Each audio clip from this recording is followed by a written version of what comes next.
Wilt starting stage ಅದಕ್ಕೂ ಬರಬಾರ್ದು ಅಂದರೆ ಏನು ಮಾಡಬೇಕಂದ್ರೆ ಇದೆಲ್ಲ ಯಾವಾಗ ಜಾಸ್ತಿ ಎಫೆಕ್ಟಿವ್ ಆಗಿ ಯೂಸ್ ಆಗುತ್ತೆ ಅಂದರೆ ಈ ವೆಂಚುರಿ ಅಂತ ಒಂದು ಸಿಸ್ಟಮ್ ಇದೆ. ಹಾಯ್ ಹಲೋ ನಮಸ್ಕಾರ ಎಲ್ರಿಗೂ. Hello family members and welcome back to my channel. Ashwan R15 Kannada ಬರ್ತಾ ಇದ್ದೀನಿ.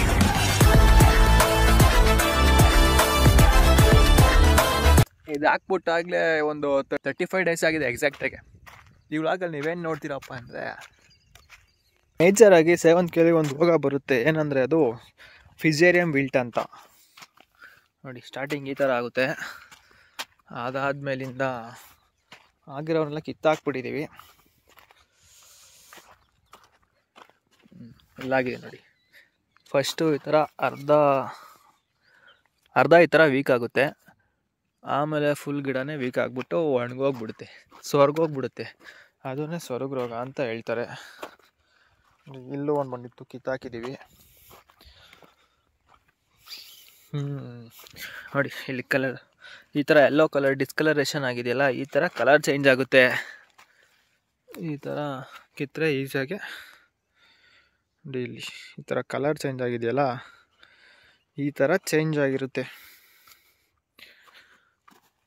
ಇದು ಇನ್ನು ಯಾವ ಕಾರಣಕ್ಕೂ ಸರಿ ಹೋಗಲ್ಲ. ಇನ್ನು ಇದಲ್ದಲ್ಲೇ ಇನ್ನೂ ಬೇರೆ ಯಾವುದಕ್ಕೂ ಬರಬಾರ್ದು ಅಂದರೆ ಏನು ಮಾಡಬೇಕಂದ್ರೆ ಬನ್ನಿ ಹೇಳ್ತೀನಿ ಏನು ಮಾಡಬೇಕು ಅಂತ. ನಾವು ಮಾಡಿದ್ದೀವಿ, ಒಂದು ತಕ್ಕ ಮಟ್ಟಿಗೆ ಸರೋಗಿದೆ. ಅದಕ್ಕೆ ನಿಮಗೂ ಯಾರಿಗಾದರೂ ಇದು ಇನ್ಫಾರ್ಮೇಷನ್ ಹೆಲ್ಪ್ಫುಲ್ ಆಗ್ಬೋದು ಅಂತ ಹೇಳ್ತಾ ಇದ್ದೀನಿ. ಬನ್ನಿ ನಾವು ಇದಕ್ಕೆ ಏನೇನು ಟ್ರೀಟ್ಮೆಂಟ್ ಮಾಡಿದ್ದೀವಿ, ಈ ಫಿಸೇರಿಯಂ ವಿಲ್ಟ್ ಕಂಟ್ರೋಲ್ ಮಾಡೋಕ್ಕೆ ನಾವೇನು ಟ್ರೀಟ್ಮೆಂಟ್ ಮಾಡಿದ್ದೀವಿ ಅಂತ ನಾನು ನಿಮಗೆ ತೋರಿಸ್ತೀನಿ. ಫಸ್ಟ್ ಆಫ್ ಆಲ್ ಈ ರೋಗ ಹೆಂಗೆ ಸ್ಪ್ರೆಡ್ ಆಗುತ್ತೆ ಅಂದರೆ, ಒಂದು ಕಟ್ಟಿಂಗ್ಸ್ ಮಾಡಿರ್ತಾರಲ್ಲ ಆ ಮದರ್ ಪ್ಲಾಂಟಲ್ಲೇ ಇರುತ್ತೆ, ಅಲ್ಲಿಂದನೂ ಬಂದಿರುತ್ತೆ. ಅಲ್ಲಿಲ್ಲ ಅಂದರೆ ಮಾಮೂಲಿ ಮಣ್ಣಲ್ಲೇ ಇರುತ್ತೆ. ಈ ಹಳೆ ಹೋದ ಸಲ ಬೆಳೆದಿರೋ 7K ಇಲ್ಲ ಮಾಮೂಲಿ ನಾರ್ಮಲ್ ಮಣ್ಣಲ್ಲೂ ಈ ಥರ ಇರುತ್ತವೆ. ಇದನ್ನು ಕಂಟ್ರೋಲ್ ಮಾಡಬೇಕು ಅಂದರೆ ನಾವು ಫಂಗಿಸೈಡ್ನ ಫಸ್ಟೇ ಡ್ರಿಂಚ್ ಮಾಡಿರಬೇಕು. ಅದನ್ನು ಮಿಸ್ ಮಾಡಿದ್ರೆ ಈ ಥರ ಎಲ್ಲ ಆಗುತ್ತೆ. ಈ 7Kಲಿ ಮೇಜರಾಗಿ ಬರೋ ಪ್ರಾಬ್ಲಮ್ಮು ಅಂದರೆ ಇದೊಂದೇ. ಬೇರೆ ಮಿಕ್ಕಿದೆಲ್ಲ ರೋಗಗಳು ಬಂದ್ರೂ ಹೇಗೋ ಕಂಟ್ರೋಲ್ ಮಾಡಿಬಿಡ್ಬೋದು. ಆದರೆ ಫಿಸೇರಿಯಂ ವಿಲ್ಟ್ ಬಂತು ಅಂದರೆ ಸಿಕ್ಕಾಪಟ್ಟೆ ಒಂಥರ ಕ್ಯಾನ್ಸರ್ ಇದ್ದಂಗೆ ಅಂತಲೇ ಹೇಳ್ಬೋದು. ಬಂದರೆ ಹೋಗಲ್ಲ, ಗಿಡ ಸತ್ತೋಗುತ್ತೆ. ಈ ವಿಲ್ಟ್ ಬಂದರೆ ಫಸ್ಟ್ನೇ ರೌಂಡ್ ಯೂಸ್ ಮಾಡಬೇಕಾಗಿರೋದು ಕಾಪರ್ ಆಕ್ಸೈಡ್ ಅಂತ, COC ಅಂತಲೂ ಅಂತಾರೆ ಇದನ್ನು. ಇದು ಟಾಟಾ ಕಂಪ್ನಿ ಪ್ರಾಡಕ್ಟು. ಬೇರೆ ಕಂಪ್ನಿಲೂ ಸಿಗ್ತಾಯಿದ್ದು COC ಅಂತ ಕೇಳಿ ತೊಗೋಬೋದು. ಇದು ಒಂಥರ ಕಾಂಟ್ಯಾಕ್ಟ್ ಫಂಗಿಸೈಡು. ಮತ್ತು ನೆಕ್ಸ್ಟು ಒಪಿನಿಯನ್ ಗೋಲ್ಡ್ ಅಂತ, ಟುಬಾಕೊನಜಲ್ ಮತ್ತು ಕ್ಯಾಪ್ಟನ್ ಇರುತ್ತೆ ಇದರಲ್ಲಿ, ವಾರಿಕ್ಸ್ ಅಂತ. ಇವೆಲ್ಲ ಮಿಕ್ಸ್ ಮಾಡಿಬಿಟ್ಟು ಡ್ರಿಂಚಿಂಗ್ ಮಾಡಬೇಕು. ಇದು ನ್ಯೂಟ್ರಿಷನ್ ಮಿಕ್ಸ್ಚರು. ಇದು ಸುಮ್ಮನೆ ಗ್ರೋತ್ ಪ್ರಮೋಟರ್ಗೆ, ಇದು ಗ್ರೋತ್ ರೆಗ್ಯುಲೇಷನ್ಗೆ. ಇದೆಲ್ಲ ಯಾವಾಗ ಜಾಸ್ತಿ ಎಫೆಕ್ಟಿವ್ ಆಗಿ ಯೂಸ್ ಆಗುತ್ತೆ ಅಂದರೆ, ಇನ್ನೂ ವಿಲ್ಟು ಇನಿಷಿಯಲ್ ಸ್ಟೇಜಲ್ಲಿ ಇರಬೇಕಂದ್ರೆ ಇನ್ನೂ ಒಂದು ಗಿಡ 2 ಗಿಡ ಆ ಥರ ಬಂದಿರಬೇಕು. ಇಲ್ಲ ಬರ್ದಲೇ ಇದ್ದರೂ ಪ್ರಿವೆಂಟಿವ್ ಆಗಿ ಮಾಡಿದ್ರೆ ಇದು ವರ್ಕ್ ಆಗುತ್ತೆ. ಇಲ್ಲ ಬಂದಮೇಲೆ ಆಲೆ ಸ್ವಲ್ಪ ಸತ್ತೋಗಿದೆ ಅಂದರೆ ಬರ್ದಲ್ಲೇ ಕಂಟ್ರೋಲ್ ಆಗುತ್ತೆ. ಬಟ್ ರೋಗ ಬರ್ದೇ ಇರೋದಕ್ಕಿಂತ ಮುಂಚೆನೇ 1-2 ಸಲ ಟ್ರೀಟ್ಮೆಂಟ್ ಮಾಡಿದ್ರೆ ಚೆನ್ನಾಗಿರುತ್ತೆ. ನಾವು ಮಾಡಿರಲಿಲ್ಲ, ಮಿಸ್ ಮಾಡಿದ್ದು, ಅದಕ್ಕೆ ಅಲ್ಲೇ ಬಂದುಬಿಟ್ಟಿದೆ. ಇವಾಗ ಮಾಡಿದ್ದೀವಿ, ನೋಡೋಣ. ಇನ್ನು 10 ಡೇಸ್ಗೆ ತಿರ್ಗಾ ರಿಪೀಟೆಡ್ ಮಾಡಬೇಕು. ಇಲ್ಲ ಬವಾಸ್ಟಿನ್ ಅಂತ ಸಿಗುತ್ತೆ, ಅದನ್ನು ಮಾಡಬೇಕು. ಇದು ಕಂಟ್ರೋಲ್ ಆಗಿಲ್ಲ ಅಂದರೆ ಮಾಡಬೇಕು. ಕಂಟ್ರೋಲ್ ಆಗಿಲ್ಲ ಅಂದ್ರೂ ಒಂದು 15 ಡೇಸ್ಗೆ ಒಂದ್ಸಲ ಫಂಗಿಸೈಡ್ನ ಡ್ರಿಂಚ್ ಮಾಡಬೇಕು. ಆವಾಗ ರೋಗ ಬರ್ದಂಗೆ ಪ್ರಿವೆಂಟ್ ಮಾಡ್ಬೋದು.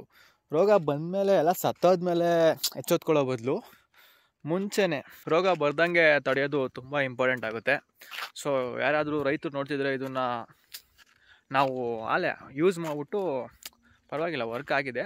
ನೀವು ಬೇಕಾದರೆ ಇದನ್ನು ಯೂಸ್ ಮಾಡ್ಬೋದು ವಿತ್ ಯುವರ್ ಅಂದರೆ ಯಾರಾದರೂ ಎಕ್ಸ್ಪರ್ಟ್ ಇದ್ದರೆ ಸಜೆಷನ್ ತೊಗೊಂಡು ಯೂಸ್ ಮಾಡಿರಿ, ವರ್ಕ್ ಆಗುತ್ತೆ. ಇದಲ್ದರ ಸೇಮ್ ಕೆಮಿಕಲ್ಲು ಬೇರೆ ಬೇರೆ ಕಂಪ್ನಿ ಅದರಲ್ಲೂ ಇರುತ್ತೆ. ನೀವು ಅದನ್ನು ತೊಗೊಂಡ್ಬೇಕಾ ಸ್ಪ್ರೇ ಮಾಡೋದು. ಕಾಂಟ್ಯಾಕ್ಟ್ ಫಂಗಿಸೈಡು ಇದಕ್ಕೆ ಮೈನು. ಕಾಂಟ್ಯಾಕ್ಟ್ ಫಂಗಿಸೈಡ್ನ ಡ್ರಿಂಚಿಂಗ್ ಮಾಡಬೇಕು. ಬೇರೆ ಬೇರೆ ಕಂಪ್ನಿ ತೊಗೊಂಡು ಮಾಡ್ಬೋದು. ನಮಗೆ ಈ ಬ್ರ್ಯಾಂಡಲ್ಲಿ ಚೆನ್ನಾಗಿ ಅನಿಸಿದೆ, ಕಂಟ್ರೋಲ್ ಆಗಿದೆ ಅಂತ. ಅದಕ್ಕೆ ನಾನು ನಿಮಗೆ ಇದನ್ನು ಸಜೆಸ್ಟ್ ಮಾಡ್ತಾಯಿದ್ದೀನಿ. ಇನ್ನು ಗಿಡಗಳ ವಿಚಾರಕ್ಕೆ ಬಂದರೆ ನೋಡಿ, ಇದು 35 ಡೇಸ್ ಆಗಿದೆ. ಈ ಥರ ಬ್ರಾಂಚಸ್ ಎಲ್ಲ ಕಿತ್ಕೊಂಡಿದೆ. ಇವಾಗ 35ಇಂದ 40 ಡೇಸ್ಗೆ ಸೆಕೆಂಡ್ ಗಿಡ ಏನಾದ್ರು ಚೆನ್ನಾಗಿ ಈ ಥರ ಗ್ರೋತ್ ಬಂದಿದ್ರೆ ಸೆಕೆಂಡ್ ಪಿಂಚಿಂಗ್ ಮಾಡಬೇಕು. ಈ ಥರದೆಲ್ಲ ಪಿಂಚಿಂಗ್ ಮಾಡಿದ್ರೆ ಚೆನ್ನಾಗಿ ಕಿತ್ಕೊಂತವೆ ಕುಡಿಗಳೆಲ್ಲ. ನೋಡಿ ನೆನ್ನೆ ಸ್ಪ್ರೇ ಮಾಡಿದ್ದೀವಿ, ಆದರೂ ಇವಳು ತಪ್ಸ್ಕೊಂಡ್ಬಿಟ್ಟಿದೆ, ಎಲ್ಲ ಮುಡ್ಚ್ಕೊಂಡಿರುತ್ತೆ, ಅದಕ್ಕೆ ಮಿಸ್ ಆಗಿಬಿಡೈತೆ. ನೋಡಿ ಈ ಥರ 40 ಡೇಸ್ಗೆ ಸೆಕೆಂಡ್ ಪಿಂಚಿಂಗ್ ಮಾಡಿದ್ರೆ ಗಿಡ ಚೆನ್ನಾಗಿ ಗ್ರೋತ್ ಆಗಿದೆ. ಅಂದರೆ ನೀವು ಗಿಡ ಯಾವ ಥರ ಬೆಳೆದಿರುತ್ತೆ ಅದ್ರ ಮೇಲೆ ನೋಡ್ಕೊಂಡು ಪಿಂಚಿಂಗ್ ಮಾಡಬೇಕು. ಅಕಸ್ಮಾತ್ ಚಿಕ್ಕಗೆ ಕುಳ್ಳುಗಿದ್ರೆ ಮಾಡೋಕ್ಕೆ ಹೋಗ್ಬಾರ್ದು, ಗುಗ್ಗೆ ಬೇರೆ ಇದೆ. ಸ್ವಲ್ಪ ಚೆನ್ನಾಗಿ ಗ್ರೋತ್ ಆಗಿದೆ ಅಂದರೆ ಮಾತ್ರ ಪಿಂಚಿಂಗ್ ಮಾಡಬೇಕು ಸೆಕೆಂಡ್ ಟೈಮ್ಗೆ. ಫಸ್ಟ್ ಟೈಮು ಆಲ್ಮೋಸ್ಟ್ ಕಂಪಲ್ಸರಿ ಮಾಡಲೇಬೇಕು, ಯಾಕಂದರೆ ಇಲ್ಲಾಂದರೆ ಬ್ರಾಂಚಸ್ ಜಾಸ್ತಿ ಬರೋಲ್ಲ. ಬ್ರಾಂಚಸ್ ಜಾಸ್ತಿ ಬಂದಿಲ್ಲ ಅಂದರೆ ಫ್ಲವರ್ಸ್ ಜಾಸ್ತಿ ಬರೋಲ್ಲ. ಅದಕ್ಕೋಸ್ಕರ ಫಸ್ಟ್ ಟೈಮ್ ಪಿಂಚಿಂಗ್ ಮಾಡಲೇಬೇಕು. 18 ಡೇಸ್ 20 ಡೇಸಿಂದ 18 ಡೇಸ್ ಒಳಗಡೆ. ಆಮೇಲೆ 40 ಡೇಸ್ಗೆ ಮಾಡೋದು ನಿಮ್ಗೆ ಬಿಟ್ಟಿದ್ದು, ನೀವು ಯಾವ ಥರ ಬೆಳೆದುತ್ತೆ ಅದನ್ನು ನೋಡಿಕೊಂಡು ಮಾಡಬೇಕು. ನೋಡಿ ಇದು fusarium wilt starting stage. First ಈ ಥರ ಹಾಫ್ ಸೈಡ್ ಗಿಡ ಬಾಡೋಗುತ್ತೆ, ಅರ್ಧ ಸೈಡ್ ಎಲ್ಲ ಬಾಡೋಗ್ಬಿಟ್ಟು, ಅಂದರೆ ಇದು ಟಿಶ್ಯೂಸಲ್ಲಿ ನೀರು ಸಪ್ಲೈ ಆಗೋಲ್ಲ, ನೀರು ಗೊಬ್ಬರ ಏನು ಸಪ್ಲೈ ಆಗೋಲ್ಲ. ಒಂಥರ ಬ್ರೌನಿಷ್ ಕಲರಲ್ಲಿ ಚೇಂಜ್ ಆಗಿರುತ್ತೆ. ಅದಕ್ಕೋಸ್ಕರ ಏನು ಸಪ್ಲೈ ಆಗ್ದಲೇ ಅರ್ಧ ಡೆವಲಪ್ಮೆಂಟ್ ಇಲ್ದಲೇ ಒಣಗ್ತಾ ಇರುತ್ತೆ. ನೋಡಿ ಕಾಣಿಸ್ತಾ ಇದೆಯಾ? ಇಲ್ಲಿ ಕಾಣಿಸ್ತಾ ಇದೆ ನೋಡಿ. ಈ ಥರ ಕಲರ್ ಚೇಂಜ್ ಆಗಿರುತ್ತೆ. ಕಲರ್ ಚೇಂಜ್ ಆಗಿ ಸೆಲ್ಸ್ ಎಲ್ಲ ಬ್ಲಾಕ್ ಆಗಿ ನೀರು ಏನು ಸಪ್ಲೈ ಆಗ್ದಲೇ ಮೊದಲು ಅರ್ಧ ಗಿಡ ಒಣಗೋಗಿ ಆಮೇಲೆ ಫುಲ್ಲು ಒಣಗೋಗುತ್ತೆ. ನೋಡಿ ಇಲ್ಲೊಂದು ಬಂದಿದೆ ನೋಡಿ, ಇಲ್ಲಿ ಕಾಣಿಸ್ತಾ ಇದೆ. ಈ ಥರ ಫುಲ್ಲು ಬಾಡೋಗಿರುತ್ತೆ, ಅರ್ಧ ಮಾತ್ರ ಫಸ್ಟ್ ಹಿಂಗೆ ಆಗುತ್ತೆ. ಇನಿಷಿಯಲಲ್ಲೇ ಇದನ್ನು ಗಮನಿಸ್ಬಿಟ್ಟು ಡ್ರಿಂಚಿಂಗ್ ಮಾಡಿದ್ದೀವಿ. ಈ ಇನ್ಫಾರ್ಮೇಷನ್ ನಿಮ್ಗೆ ಇಷ್ಟ ಆಗಿದ್ರೆ ದಯವಿಟ್ಟು ನೀವು ನಮ್ಮ ಚಾನಲ್ನ ಸಬ್ಸ್ಕ್ರೈಬ್ ಮಾಡಿ. ಯಾರ್ಯಾರಿಗೋ ಮಾಡ್ತೀರಂತೆ, ನಮ್ಮಂಥ ಯುವ ರೈತರಿಗೆ ಮಾಡಲ್ವಾ, ಸಪೋರ್ಟ್ ಮಾಡಲ್ವಾ? ನೀವು ಮಾಡ್ತೀರಾ, ನಿಮ್ಮ ಮನಸ್ಸು ತುಂಬ ದೊಡ್ಡದು, ಮಾಡಿರಿ. ಅಲ್ಲೇ ಕೆಳಗಡೆ ಇದೆ ನೋಡಿ ಸಬ್ಸ್ಕ್ರೈಬ್ ಬಟನ್, ಒತ್ತಿರಿ. ಹಂಗೆ ಬೆಲ್ಲೈಕನ್ನು ಒತ್ಬಿಟ್ರಿ. ಬಾಯ್. ಬನ್ನಿ ನಿಮ್ಗೊಂದು ಆಶ್ಚರ್ಯವಾಗಿರುವಂಥ ಒಂದು ಗಿಡ ತೋರಿಸ್ತೀನಿ. ಸ್ಯಾಂಪಲ್ಗೆ ಅಂತ ಒಂದು 300 ಚಾಕ್ಲೇಟ್ ಗಿಡಗಳು ತೊಗೊಂಬಂದು, ಚಾಕ್ಲೇಟ್ ಅಂದರೆ ಮೇಲೆ ಚಾಕ್ಲೇಟ್ ಗಿಡಗಳಲ್ಲ, ಚಾಕ್ಲೇಟು ಕಲರ್ ಹೂವು ಸೇವಂತಿಗೆ ಹೂವು ಬಿಡ್ತಕ್ಕಂಥ ಒಂದು ಗಿಡ. ಅದಕ್ಕೆ ಚಾಕ್ಲೇಟ್ ಕಲರ್ ಇರುತ್ತೆ, ಅದಕ್ಕೋಸ್ಕರ ಚಾಕ್ಲೇಟು ಅಂತೀನಿ. ಏನಾಗ್ಬಿಟ್ಟೈತಾ ಅಂದ್ರಪ್ಪ, ಇಲ್ಲಿ ತೊಗೊಂಬಂದು ಇನ್ನೂ 15 ಡೇಸ್ ಆಗಿಲ್ಲ, ಅಲ್ಲೇ ಒಂದು ಚಾಕ್ಲೇಟ್ ಬಿಟ್ಬಿಟ್ಟೈತೆ. ಚಿನ್ನ ಚಾಕ್ಲೇಟ್ ಅಲ್ಲ, ಈ ಚಾಕ್ಲೇಟ್ ಇಷ್ಟುದ ಇದೆ. ಒಂದೇ ಒಂದು ಹೂವು ಬಿಡೋಕ್ಕೋಸ್ಕರ ಎಷ್ಟು ಕಷ್ಟಪಟ್ಟು ಇಷ್ಟು ಎಲೆಗಳ್ನ ಬಿಟ್ಟುಬಿಟ್ಟು ಒಂದೇ ಒಂದು ಹೂವು ಬಿಟ್ಟೈತೆ. ಓಪನ್ ಫೀಲ್ಡಲ್ಲಿ ಹೆಂಗೆ ಬರುತ್ತೆ ನೋಡೋಣ ಅಂತ ಹಾಕಿರೋದು ಇದು. ನೋಡಿದ್ರೆ ಅಲ್ಲಿ ಇಷ್ಟಕ್ಕೆ ಹೋಗ್ಬಿಟ್ಟೈತೆ. ಇದೆಲ್ಲ ನೋಡಿ, ಇದೆಲ್ಲ ಚೆನ್ನಾಗಿ ಬೆಳೆದೈತೆ. ಇನ್ನೂ ಕಂಕ್ಳುಗಳೆಲ್ಲ ಬಿಡ್ತೈತೆ. ನಿಮಗೆ ಈ ಚಿಕ್ಕ ಚಾಕ್ಲೇಟ್ ಗಿಡ ನೋಡಿ ಏನಿಸ್ತು ಅಂತ ಕಮೆಂಟ್ ಮಾಡಿ. ನಿಮಗೆ ಇನ್ನೊಂದು ಸಿಸ್ಟಮ್ ತೋರಿಸ್ತೀನಿ. ಇದು ರೈತರಿಗೆಲ್ಲ ಆಲ್ಮೋಸ್ಟ್ ಗೊತ್ತಿರುತ್ತೆ, ಬೇರೆಯವ್ರು ಇದ್ದರೆ ಯಾರಾದರೂ ಗೊತ್ತಿಲ್ಲ ಅಂದರೆ ನೋಡ್ಕೊಳ್ಳಿ. ವೆಂಚೂರಿ ಅಂತ. ನಾವೇನೇ ಗೊಬ್ಬರ ಡ್ರಿಂಚಿಂಗ್ ಮಾಡಬೇಕು ಅಂದರೂ ಇಷ್ಟೊಂದು ಗಿಡಗಳಿಗೆಲ್ಲ ಹೋಗಿ ಬೆಳೆದ್ಮೇಲೆ ಬುಡಕ್ಕೆ ಮಾಡೋಕ್ಕಾಗಲ್ಲ. ಅದಕ್ಕೆ ಏನು ಮಾಡ್ತೀವಿ, ಡ್ರಮ್ಮಲ್ಲಿ ಮಿಕ್ಸ್ ಮಾಡಿಬಿಟ್ಟು ಈ ವೆಂಚೂರಿ ಅಂತ ಒಂದು ಸಿಸ್ಟಮ್ ಇದೆ. ಇದು ಸಿಗುತ್ತೆ, ಎಲ್ಲ ಡ್ರಿಪ್ ಅಂಗಡಿಗಳೆಲ್ಲ ಸಿಗುತ್ತೆ. ಇದು ತುಂಬ ಹೆಲ್ಪ್ ಆಗುತ್ತೆ ರೈತರಿಗೆ. ಇದು ಯಾವ ಥರ ವರ್ಕ್ ಆಗುತ್ತೆ ಅಂದರೆ, ಇಲ್ಲಿ ಮೈನ್ ವಾಲಲ್ಲಿ ನೀರು ಪಾಸ್ ಆಗ್ತಾ ಇರುತ್ತೆ, ಫಿಲ್ಟ್ರಾಗಿ ಹೋಗುತ್ತೆ.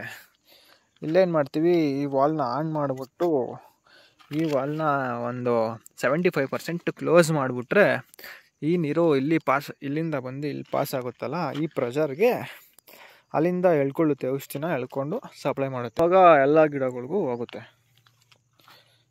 ಇದು ತುಂಬ ಈಸಿ. ಸುಮ್ಮನೆ ಡ್ರಿಂಚಿಂಗ್ ಮಾಡೋ ಬದಲು ಇದನ್ನು ಯೂಸ್ ಮಾಡ್ಕೊಳ್ರಿ. ಹೊಸ ಟೆಕ್ನಾಲಜಿಗಳ್ನ ಅಡಾಪ್ಟ್ ಮಾಡಿಕೊಂಡು ಫಾರ್ಮಿಂಗ್ ಮಾಡೋದ್ರಿಂದ ಫಾರ್ಮರ್ಸು ಕಷ್ಟಪಡೋದು ತಪ್ಪುತ್ತೆ. ಫಾರ್ಮಿಂಗ್ ವಿತ್ ಮಷಿನರೀಸ್ನ ಯೂಸ್ ಮಾಡ್ಕೊಂಡು ಮಾಡೋದ್ರಿಂದ ಟೆಕ್ನಾಲಜೀಸು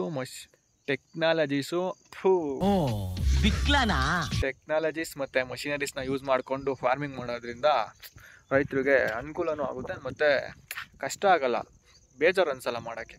ವೆಂಚೂರಿ ಮಾಡಿ ಇನ್ನೂ ಯಾವ್ಯಾವ ಮಷಿನರೀಸ್ ಇದೆ, ಟೆಕ್ನಾಲಜೀಸ್ ಇದೆ, ಅದನ್ನು ಅಡಾಪ್ಟ್ ಮಾಡಿಕೊಂಡು ಫಾರ್ಮಿಂಗ್ ಮಾಡಿ. ಸರಿ ಬರದಾ? 2 ಸಲ ಹೇಳ್ತೇವೆ. ಹೋಯ್ತೀನಿ ಗುರು, ಬಾಯ್. ಸಿಗೋಣ ಮತ್ತೊಂದು ವಿಡಿಯೋದಲ್ಲಿ. ಅಲ್ಲಿವರೆಗೂ ಬಾಯ್, ಟೇಕ್ ಕೇರ್, ಸಿ ಯು.